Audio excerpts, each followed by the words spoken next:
All right, we are at 12:15. As the panelists make their way up to the stage, just wanted to check in with everybody as people make their way in from the foyer. How has it been so far, the morning worth of classes? I was waiting hard to see if it was a huge applause, like a wave. But that was good. No, thank you. No, I appreciate you all registering this year, especially the first year coming back in person. There was like a toss-up as to what it was going to be. I'm glad it all came together. I thank Hope Church. Hope Church made the space available for us. I also want to thank Diversified. Diversified, tomorrow you'll see all the vendors they were able to get. If you check the website out, Sony, JBL, Harman. There are a lot of items, a lot of, I don't want to necessarily say bleeding edge tech because some of them are just, let's just say, for example, a speaker that's about as thin as an LED screen, like a little small screen like this, 40-inch or something, and that could be used in a small sanctuary. So definitely come back tomorrow, spend some time in the exhibit hall, 9 a.m. to 3 p.m., and talk and ask questions about what your church or organization, nonprofit might need. We are, everybody, am I missing one? Who are we missing? 1, 2, 3, 4. I guess that's everybody. Unless you want me on the panel. No? Okay. Oh, that's right, Clayton couldn't make it. But we have an esteemed panel here. I'm going to allow them to introduce themselves. This panel is about social media. And when you say social media, you think about some things, certain applications or apps and communities. They're going to discuss not necessarily exactly what you need to be doing, but how these communities are being used in different platforms, a way to promote and way to communicate. So I'm going to hand it over to Isaac Curry and allow him to take it from here. We sure appreciate you. Again, thank you all for your presence here. We had a really good panel discussion here right before you all entered at the 11 o'clock hour, and I believe this is going to be just as great of an experience. My name is Isaac Curry, and I am a church planner in the DeSoto County area. I am a former pastor here where I served here for about 11 years in ministry also with Chris. And I will be hosting this panel discussion, but that's just one perspective that I will kind of bring to this conversation. And I want to hand it off so that we can learn the names, professions, and something important about each of these panelists. And we'll just then dive into the discussion about what is social media and the role it plays in our ministries and how to approach its best practices, the new trends, and all of those things. And what I would like to do after we kind of engage in our dialogue is create a moment for you all to ask some pertinent questions that I know these specialists will be able to answer. So again, my name is Isaac Curry. Can you? Hey everybody. Let's see, let's make sure it's, there we go. Hey everybody, my name is Denzel Alexander. I've been doing social media content since about 2015, and I currently work as a social media manager for KQ Communications, which is a black-owned PR firm here in Memphis. Absolutely. How long have you been working for them? I've been working for them since March of this year. March. Yes, awesome. Thank you for being here. Thank you for having us. Yeah, thanks for being here. Lauren Reedy, I'm the owner and principal storyteller at Forever Ready Productions. We are a production company here in Memphis and Chicago. Works primarily with nonprofits, a little bit with small businesses and startups, but our real niche is nonprofits. I have a decade of television news experience. I used to work at Channel 5 as a reporter, worked on all the shifts. So if you ever watch the news, I was probably out in the field. And one other thing that kind of is interesting with being on this panel, I belong to St. Patrick's Catholic Church downtown. And during the pandemic, we started a live streaming ministry, because that's what happens when you own a production company and go to a church that doesn't live stream. We've scaled it back. It's now just one camera, but I can speak from that experience of how you reach people however you can. So I'm honored to be here. Is that more of an older kind of infrastructure? Oh, it's very old. So there wasn't a social media ministry before? There's really not one still. We have a Mevo Cam. It's very simple, minimum viable product, But I think that's still important. Yeah, it is. Because not everyone, I don't believe everyone here comes from a Hope Church experience, and especially for me, a church planner. You want to use what's effective, and we won't always be able to have, these things. But that's good to hear more about that. Yeah, Thank I you. can't wait to talk about it.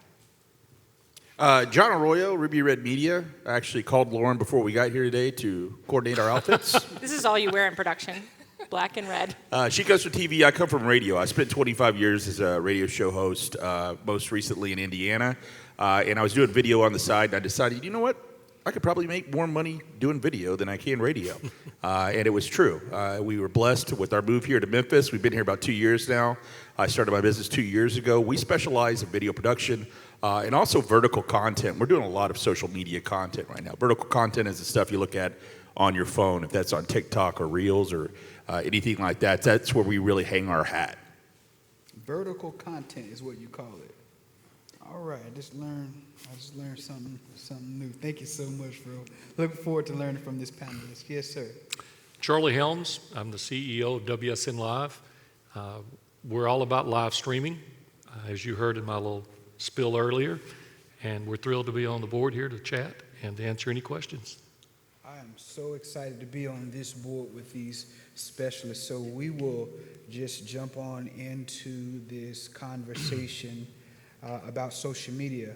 But I think I want to have Lauren to kind of, start us off. Come on, why don't you talk to us and give us some good fodder to begin this conversation? Yeah, so it's interesting. We talked last week before, we talked a week and a half ago before any of the awful things that have happened in the last 6 days happened. And I said, I think it's good to set the tone for this panel. Having been a journalist whose job required me to tweet and put out content live as it was happening, and who was very triggered by what happened last night. I think it's important to at least set the tone by recognizing that social media can be a good tool that can spread hopeful, helpful, sometimes funny, meaningful messages, but it can also be really heavy, and it can also be really hard on your mental health. And so I think anything any of us say today should be taken with your own personal lens and how you are impacted by what's going on specifically this week, but also in your church or in your life. And I think separating brand and yourself is important in this as well. So I wanted to set the tone with that because I think there's a lot of pressure to do everything right, follow all the trends, use the right hashtags, measure what people are watching and take note of all that. And that's important, but I also think it's important to recognize how it makes us feel. And if we're not feeling it, then it's not going to feel original and authentic when we put it out. So that's my disclaimer. I hope I'm speaking kind of on behalf of everyone when I say that. No, I like that. I was off social for a long time because it was too hard for me to go back. Yeah. And I've just recently jumped back in. Feel like I'm on a playground a little bit. But recognizing the impact it can have on our mental health is really important in this conversation. So although we're talking about social media, it's important to recognize the need for balance. Absolutely. Balance and also recognizing where does my church role stop and my personal role start, and that's hard in church work. Where does the identity blend, and how do I feel about it? Where are the boundaries? So it's probably important even in the beginning as we're creating infrastructures is to be thinking about the boundaries and the description, expectations, because otherwise you'll take it home with you. And it's hard not to, I think, especially right now. It's hard not to take it home. So just something worth recognizing as we talk about this. Absolutely. I appreciate that. That's very helpful. And for someone who is an expert to even remind us the importance of balance. And it's good to hear that from people who do this for a living. Would you agree when we start talking about balance? How do you do that? What does that look like for you? Oh, yeah, I totally agree with that. So, social media can be completely overwhelming to all of us. You know, like you said, you're trying to follow trends, you're trying to utilize the best hashtags and doing all these things to really get your content across. When I also think it's more about personality and just showing your true, authentic self. And sometimes putting yourself out there can be a little overwhelming and stuff as well. So I think taking proper breaks to have check-ins with yourself, being like, hey, this is a little too much for me. Maybe I need to take a day off or a couple of hours off and do something else is very important when you think about social media. Is that something that you implement into your daily or yearly or? Yes, yes. Actually, it's a daily thing. I have a lesson that I learned in college, actually, that helped me with social media. I'm on it all day, every day. And when I get home, I'm on social media. So I will work and do social media for about 30 to 45 minutes at a time and then give myself a 15-minute break to just decompress. That helps me stay motivated and not get burnt out so fast. So that's something I do in my daily life. Well, that's definitely interesting. I appreciate that. I think for myself, I put a timer. I only spend so much time a day, and then I think I've learned to stop comparing myself to some of my colleagues who, I have one colleague who, you know, kind of a good comparison, but you still got to watch it because he has 400,000 that all accrued over the pandemic, but he's always churning out something. And so sometimes I take a step back and say, well, what is my mission and what is my vision? And realizing that even my own personality, and I think you said something about separating the brand and the person, that's important. And so I try to not compare, because comparison will have me chasing some other thing, and then I'll be out of it. What would you all like to bring to this subject, just talking about social media? Well, you know, there are horrible things that you can see on social media that can impact you in a very negative way. That happened to a lot of us last night as we were following the coverage. And if you were unfortunate enough to click on a certain link, you saw an act of horror. And, you know, that's really hard to recover from. But that being said, there are negative things out there. What we need to do as social media people that are on the forces of good is react immediately with an affirmative standpoint.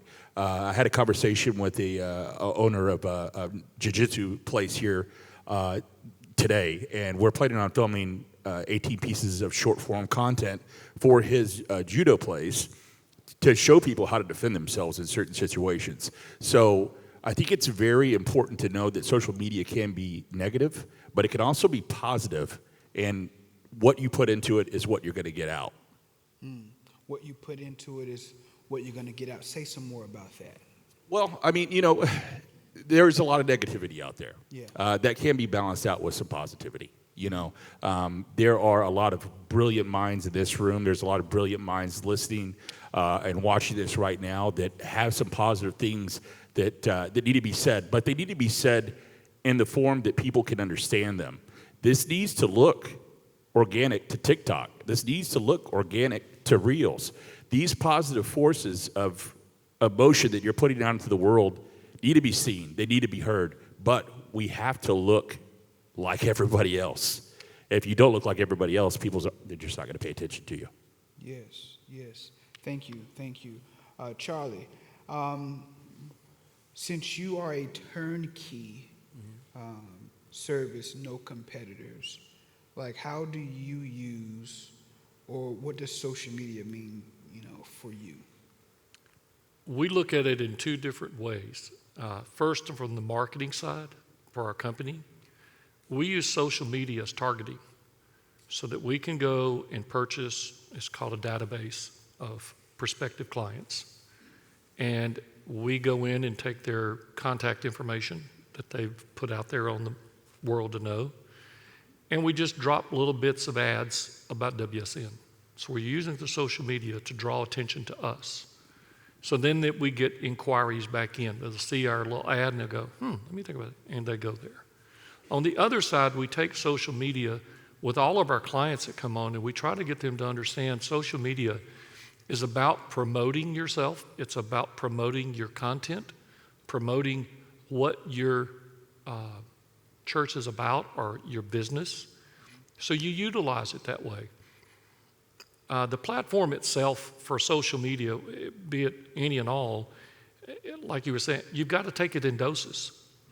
You know, you all know, as I said a minute ago, I'm old. And this is how I take it in doses. I look at it, I'm done. Because I can get consumed in what's being there. And there's enough there that if you sit and watch it enough, your day becomes depressed. And that's what's happening. We have a world that is putting out so, so much garbage that it puts everybody in a depressed mode. Yeah. And my mind is wrapped around what God has done for me today, what he's going to do for me tomorrow, and I'm not going to be consumed with things that are being promoted out here that are just evil. Sure. So I try to get my churches that are part of our client base to understand social media is a service for you to promote what you do. It's not who you are. Understand the difference. That platform, be it whichever one, is all about them. And it's all about how they can get revenue off of you. That's all these companies are about, is generating revenue. Facebook was not meant to be a social world. It was about generating cash. YouTube, same thing. Twitter, same thing. It's all about cash. So they're going to let anything that can go on to drive more and more and more people to get to it. But at the end of the day, as a person, I look and see my 5 granddaughters, I'm done. Yeah. Okay? That's all I need from it. Other people may need more. I don't. But my business-wise, I use it for what is at most value to me. Getting people to find me and my company so that we can give them, as Paul Harvey said, the rest of the story. Which platform is, in your all's opinion, the most effective, and how do you use that platform? How would you encourage those of us who are here who might be representative of churches, pastors of churches, executive pastors, and even for-profit, like from your, I think there's different generations represented here, so there's different experiences. Which platform for you is most effective? How do you use it? What would you suggest for us? So for me, I think Instagram is my most effective platform, being a millennial who's very close to the Gen Z age of content. The way I use Instagram is to promote my clients through things like Reels. You know, video content is becoming a really big thing right now, and you can reach a wide demographic of people through that. So utilizing those and using the algorithm to my advantage is what I do on Instagram, and I think it's been working out pretty great so far. I have a confession. We're at a church, so that's okay, right? Yeah. Until about 6 months ago, my email signature said, #say no to vertical video. So I am of the generation that hates vertical video, but has surrendered. And so it's no longer in my signature. I think it's important, and I think you got to recognize where you're using it and when, because vertical video doesn't translate well to documentary filmmaking. I think the best platform is the one you're using. I think trying to do all of them can be overwhelming. And for me, I also love Instagram. We must be old millennials, because I've been told by my younger employees that Instagram is dead, and TikTok is where it's at, which I feel like you might talk about in a second. I think it's whatever you're using, and using it to the audience that's there. Instagram is my playground. I like to do stories. I can make reels. They don't have I don't care what the reach is. LinkedIn is a place for me to talk deeper about what we do, talk more about methods and the business. And Facebook is my scrapbook for personal things right now. Like that, it's not what it was when it started, but now it's where I post family vacation photos and recap videos of my trips. So it changes and it evolves, but I think identifying what one you're going to choose and running with that, and then having one that you can play in for fun, that you don't have any care of what the engagement looks like. You can try things, you can be weird, you can dance, you can all that stuff, but whatever you choose is the best one. So try not to win everywhere. find your niche and be open to surrendering at some point, vertical, at some point. It pains me. I shoot vertical video now, and I'm like, oh my God, I can't believe this. Absolutely. But it's important. Vertical video for For social. For social. Yeah, for Gotcha. social specifically. We are in unprecedented times. Oh God. No, and I But feel you're right. I feel the same as you. Would much rather shoot horizontal. It gives you much more art to work with. But unfortunately, vertical is how most people are consuming media. But we are in unprecedented times, and the fact that everybody is being rewarded with the same kind of content. For the first time ever, we have Facebook and Reels, Instagram, trying to catch up to what TikTok's doing. So you can do one piece of content and be rewarded on all three platforms in the same form, which is a vertical form, the 9x16. And that just changed recently. Oh yeah, no, and we actually, you know what? I have an example video of some stuff that we're doing that is it's getting huge organic reach. And this is happening for a lot of my clients too. The time right now to advertise on TikTok is unbelievable. You're getting unbelievable returns. You can actually pinpoint by zip code what you want. We had a client, Amplified Meal Prep, over on Germantown Parkway. We tailored a TikTok for them, and we called people out and said, hey, why are there no healthy eating options on Germantown Parkway? And we flipped all the unhealthy eating options. Well, we do have a healthy eating option here. We had 188,000 people in that zip code of 38018 see that video in the last 2 months. That is unprecedented.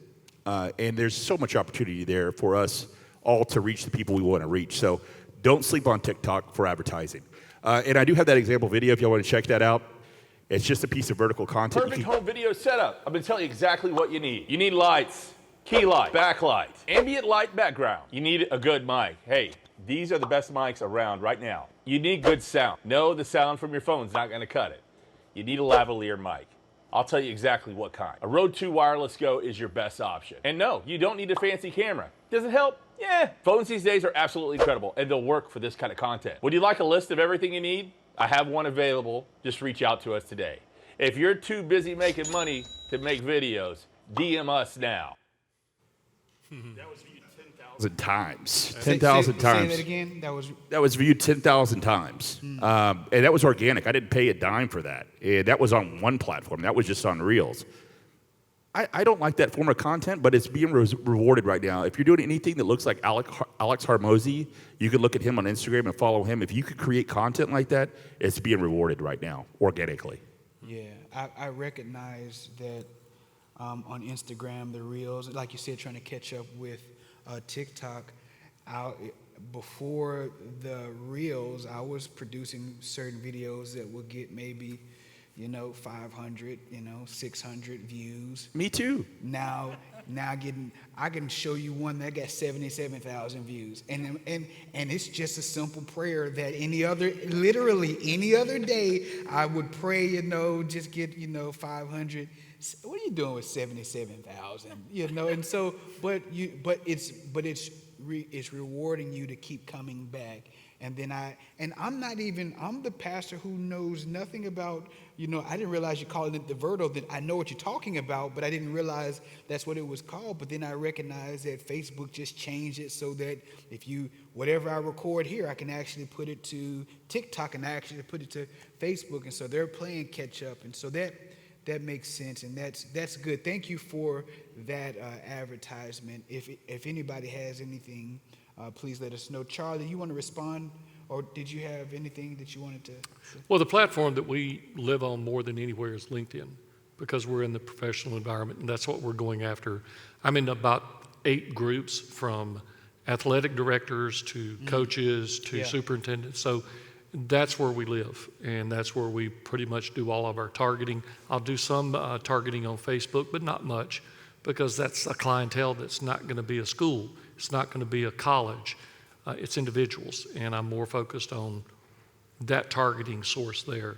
Personally, I'll do Facebook, check it out. I'll go look at my LinkedIn account just to see a couple of my professional friends.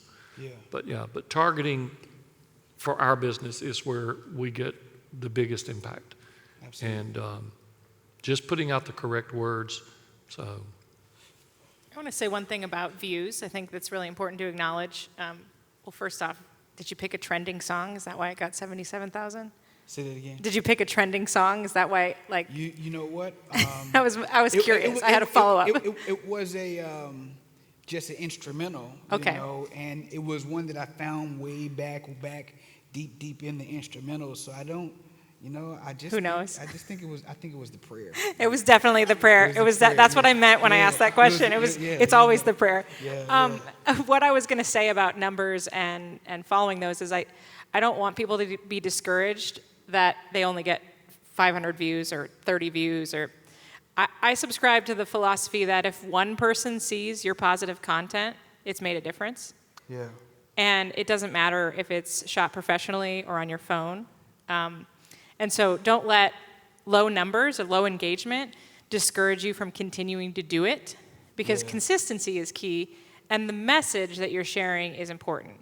And that impact you may never, ever see fully, but that, to me, I live by that, because if I try to measure based on what the numbers show, it can be depressing. Yeah. Talk about mental health. Like, I worked so hard on this. It took me forever to edit this reel, and it got, 20 likes. But who cares? I had fun doing it.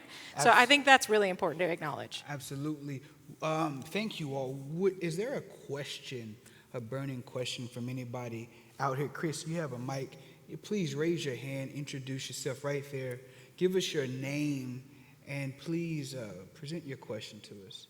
One of these experts will be able to answer your question. Hi, my name is Michelle Broadway. I am from North Little Rock, Arkansas, and I run the media department at our church. We are a medium-sized church, and when I say that, we're about 500, 600 members.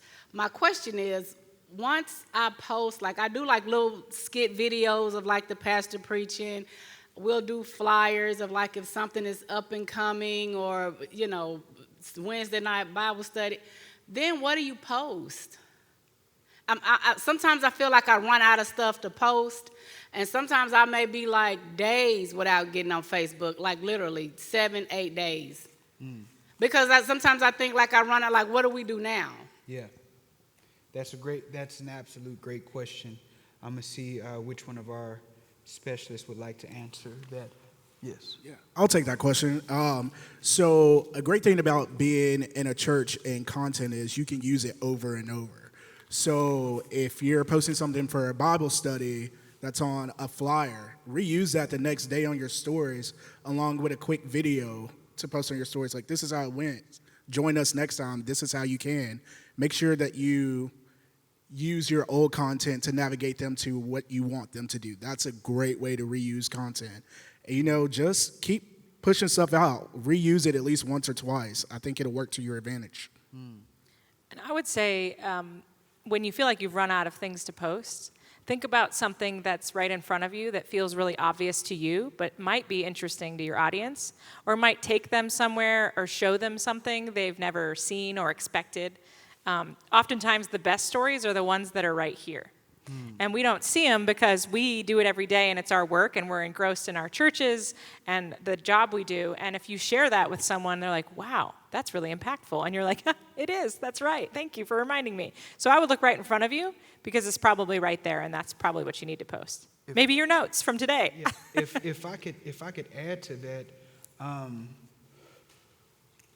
when I've been in that situation, it's often because I was overthinking, and because I was thinking about making a post that's wow, making the next post that is, going to move people, when in fact, sometimes just being simple and still just trying to be consistent. And for me, at the beginning of the week, I'm trying to think about what would that week look like, and thinking ahead so I don't have to be thinking at that moment, trying to think, what should I be posting next? And sometimes it's okay that you're not posting anything.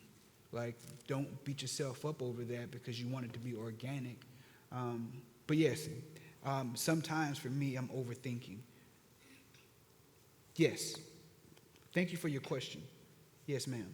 Good afternoon. I'm Charity from New Direction Christian Church.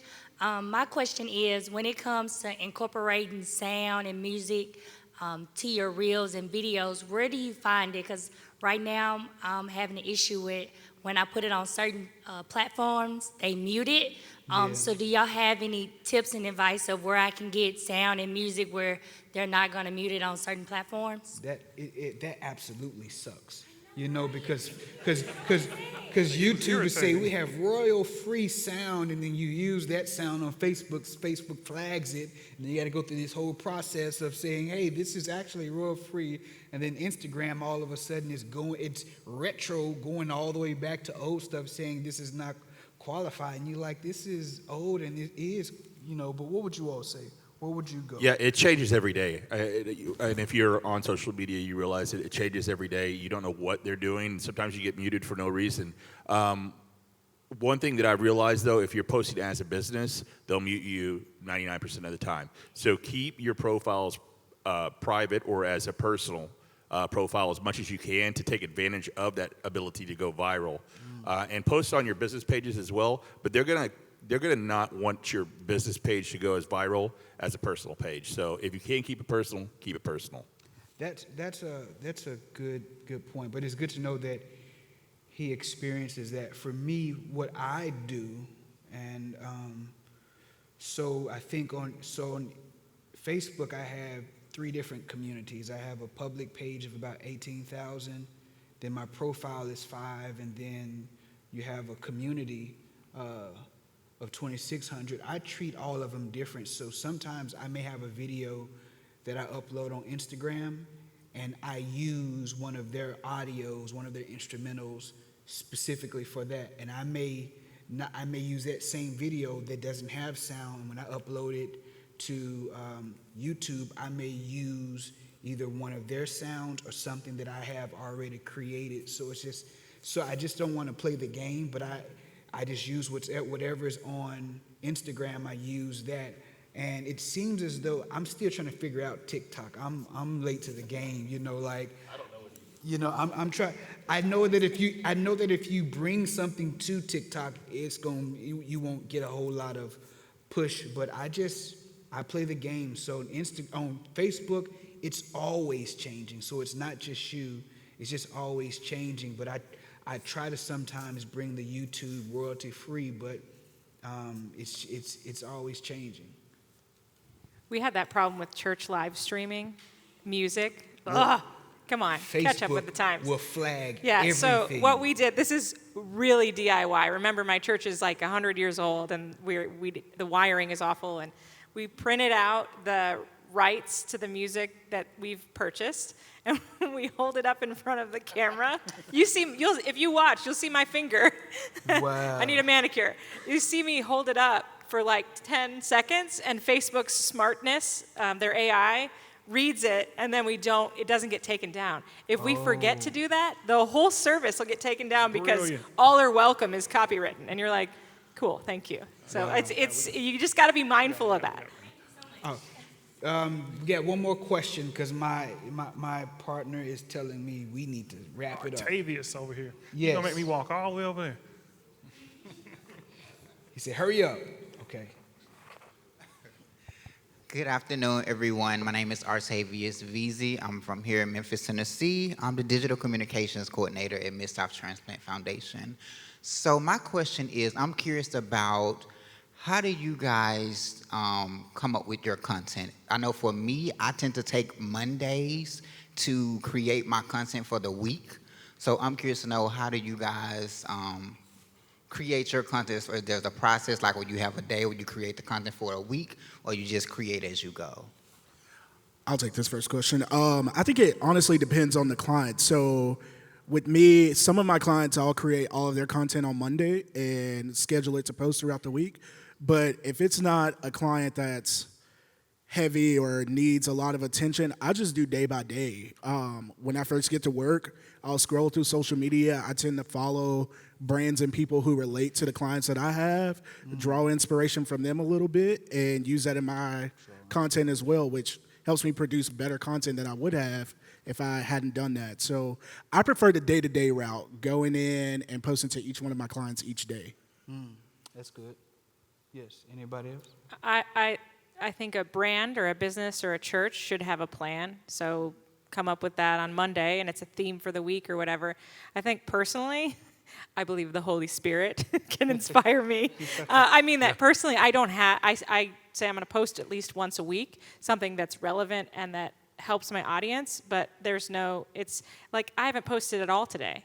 I don't know what to say, right? I can't be like, I'm speaking at this conference. It's really great. I hope everybody's doing okay. I haven't posted anything. And so I think you should post about I it. should, and I will when I'm done, because it's hopeful. It's a hopeful conversation. But I think if you're talking about your brand, so Mid-South Transplant, absolutely plan it out.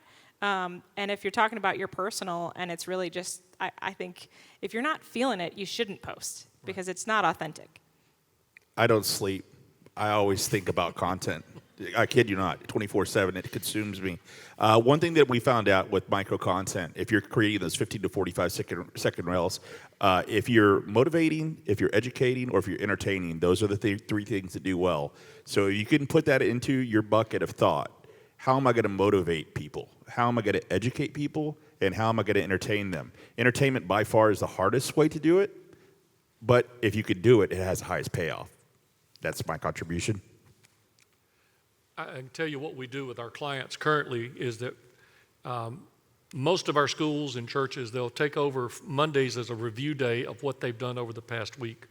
Then they'll take content out of that past weeks and use that content as things that they'll post to Facebook, they'll post it on YouTube, they'll go to Instagram with all the highlights of anything from last week, be it a Wednesday night service, a Sunday service, any musical that was a highlight for that, that's what gets posted. They use Monday to review, Tuesday to edit, and then Wednesday it all hits on all the social media. That way they're prepping and getting everybody motivated for the coming week.